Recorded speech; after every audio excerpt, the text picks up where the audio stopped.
Hello friends, welcome back to our channel. आज के इस वीडियो में हम डिस्कस करेंगे शैक्षिक अवसरों की समानता के बारे में। और इससे पिछले वाले वीडियोस में हमने कुछ इंपॉर्टेंट क्वेश्चन डिस्कस किए थे। अगर आपने नहीं देखा है तो देख लीजिए, प्लेलिस्ट में आपको सभी कोर्सेज का वीडियो मिल जाएगा। तो बेसिकली समानता से क्या समझते हैं? शिक्षा में बिना किसी भेदभाव के सभी को समान रूप से शिक्षा प्रदान करना। यहाँ पे कोई भी जाति पात आपको यहाँ पे नहीं मानना है। तो देखिए, प्रत्येक राष्ट्र का यह नैतिक दायित्व है कि बिना किसी भेदभाव के अपने नागरिकों को शिक्षा के समान अवसर उपलब्ध करवाएं। और साथ में विशेषकर भारत जैसे लोकतांत्रिक राष्ट्र के लिए यह तो और भी अनिवार्य हो जाता है। हम जानते हैं कि विश्व के सभी राष्ट्रों में आज शिक्षा के प्रति जन जागृति उत्पन्न हो गई है, और भारत जैसे देशों में शिक्षा पर व्यय को कृषि उद्योगों के व्यय के समकक्ष माना जाता है। उसके बाद अब भारत के स्वतंत्रता से पूर्व भारत की शिक्षा प्रणाली पर अंग्रेजी शिक्षा का प्रभाव था। उसके बाद 1948 ईस्वी में राधा कृष्ण की अध्यक्षता में विश्वविद्यालय शिक्षा आयोग की स्थापना की गई, जिसे हम राधा कृष्ण आयोग के नाम से जानते हैं। फिर उसके बाद 1952 में लक्ष्मण मुदालियर के नेतृत्व में माध्यमिक शिक्षा आयोग की स्थापना हुई, जिसे हम मुदालियर आयोग के नाम से जाना जाता है। उसके बाद 1964 ईस्वी में फिर दौलत सिंह कोठारी के नेतृत्व में राष्ट्रीय शिक्षा आयोग का गठन किया गया, जिसे हम कोठारी आयोग के नाम से जानते हैं। भारत में जितने भी स्वतंत्रता के बाद शिक्षा आयोग बनी, वह अपने सुझाव में शिक्षा में अवसरों की असमानता की बात कही। यहाँ पे समानता की बात कही है, इसलिए शिक्षा में अवसरों की स्थापना की आवश्यकता पड़ी।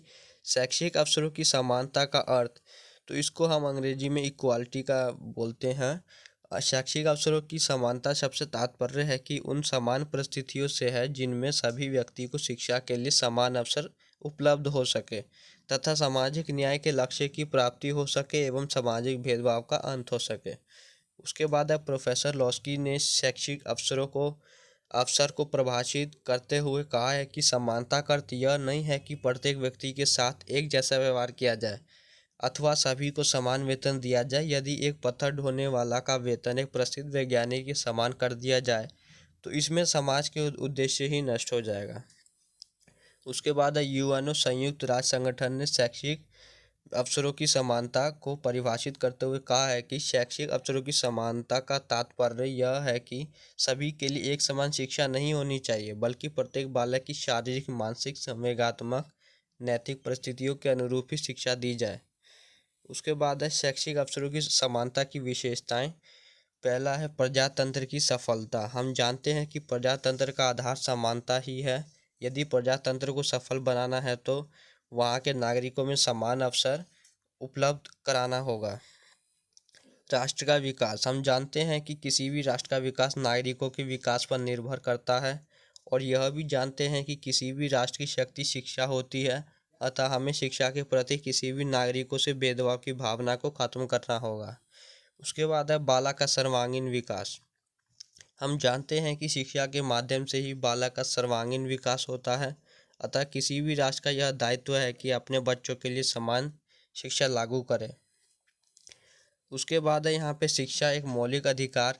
हम जानते हैं कि भारत जैसे लोकतांत्रिक देश में शिक्षा प्राप्त करना सभी के लिए मौलिक अधिकार है।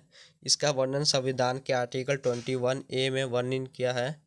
शैक्षिक अवसरों को समानता हेतु विभिन्न आयोगों द्वारा दिया गया सुझाव। फर्स्ट नंबर पे कोठारी आयोग के अनुसार सुझाव। हम जानते हैं कि कोठारी आयोग दौलत सिंह कोठारी के नेतृत्व में स्थापित आयोग था, जिन्हें हम राष्ट्रीय शिक्षा आयोग के नाम से जाना जाता है। आयोग ने अपने शब्दों में स्पष्ट रूप से कहा है कि शिक्षा का एक महत्वपूर्ण सामाजिक उद्देश्य शिक्षा प्राप्त करने के अवसरों में समानता स्थापित करने से है, ताकि पिछड़े हुए या कम अधिकार लोगों वाले वर्ग एवं व्यक्ति अपनी दशा सुधारने के लिए शिक्षा को साधन के रूप में प्रयोग करें। आयोग ने शिक्षा के क्षेत्र में दो प्रमुख प्रकार की व्यापक असमानताएं बताई, जो निम्न है। पहला है शिक्षा के सभी स्तरों में बालक एवं बालिकाओं को शिक्षा में व्यापक असमानता। पिछड़े वर्ग, SC ST आदि की शिक्षा में व्यापक असमानता। उसके बाद कोठारी आयोग ने इन दोनों के असमानता को दूर करने के लिए 4 प्रकार के सुझाव दिए। निःशुल्क शिक्षा की व्यवस्था, शिक्षा के क्षेत्र में खर्चों में बढ़ोतरी, छात्रवृत्तियों की व्यवस्था, लड़कियों के लिए विशेष शिक्षा की व्यवस्था। उसके बाद है भारतीय शिक्षा नीति 1986 के सुझाव। भारतीय शिक्षा नीति 1986 ने शैक्षिक अवसरों की समानता के लिए निम्नलिखित सुझाव दिए। महिलाओं की समानता हेतु शिक्षा, एससी के लिए विशेष शिक्षा, एसटी के लिए विशेष शिक्षा, शिक्षा की दृष्टि से पिछले वर्ग एवं अन्य वर्ग में शिक्षा की व्यवस्था। उसके बाद शैक्षिक अवसरों की समानता हेतु सरकारी प्रयास। भारत सरकार द्वारा शैक्षिक अवसरों की समानता हेतु निम्नलिखित सरकारी प्रयास किए जा सके हैं। पहला है प्राथमिक शिक्षा सभी विद्यालयों में निःशुल्क किया जाना। माध्यमिक विद्यालयों एवं उच्च शिक्षण संस्थानों में पुस्तकें निःशुल्क मिलना चाहिए। प्राथमिक स्तर पर पाठ्य पुस्तक मुफ्त मिलनी चाहिए। प्रतिभाशाली छात्रों को पुस्तकें खरीदने के लिए अनुदान दिए जाएं। शिक्षा के विभिन्न स्तरों में छात्रवृत्तियां को लागू किया जाना चाहिए। अनुसूचित जातियाँ एवं जनजातियाँ के शिक्षा कार्यक्रम पर विशेष ध्यान देना चाहिए। उसके बाद है शैक्षिक अवसर के समानता के लिए संवैधानिक प्रावधान। पहला आर्टिकल 14, इसमें बताया गया है कि राज्य सभी व्यक्तियों के लिए एक समान कानून बनाएगा। उसके बाद आर्टिकल 15 में बोला था राज्य द्वारा धर्म, वंश, जाति, लिंग आदि के आधार पर व्यक्तियों से भेदभाव नहीं करेगा। आर्टिकल 16 में बोला किसी पद पर नियोजन या नियुक्ति से संबंधित विषयों से सभी नागरिक के लिए समान अवसर की समानता। उसके बाद आर्टिकल 21A में राज्य 6 से 14 वर्ष के सभी बच्चों के लिए निःशुल्क एवं अनिवार्य शिक्षा उपलब्ध कराएगा। आर्टिकल 29 में बोला गया था कि राज्य भाषा, जाति, धर्म और संस्कृति के आधार पर कोई भी सरकारी संस्था में प्रवेश के लिए नहीं रोक सकता है। उसके बाद है शैक्षिक समानता के अवसर बढ़ाने के उपाय। तो सबसे पहला है प्राथमिक शिक्षा सभी विद्यालयों में निःशुल्क दी जाए। प्रतिभाशाली छात्रों को पुस्तकें खरीदने के लिए अनुदान दिए जाएं।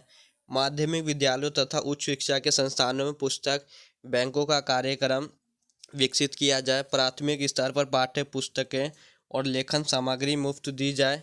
विद्यालयों में नए भर्ती होने वाले बच्चों का स्कूल में के समारोह में स्वागत किया जाए। सभी स्तरों और सभी विद्यालयों में लड़कियों की शिक्षा पर विशेष ध्यान दिया जाए। शिक्षा के विभिन्न स्तरों पर छात्रवृत्ति की व्यवस्था की जाए। उसके बाद निष्कर्ष।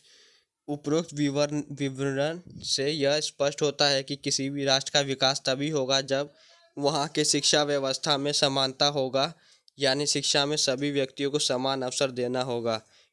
क्योंकि हम जानते हैं कि किसी भी राष्ट्र का आधार शिक्षा ही होता है, अर्थात शिक्षा पर ही किसी भी राष्ट्र का भविष्य टिका है, इसलिए शिक्षा में अवसर की समानता होनी चाहिए। तो फ्रेंड्स, यही सब था आज की इस वीडियो में। Thanks for watching this video.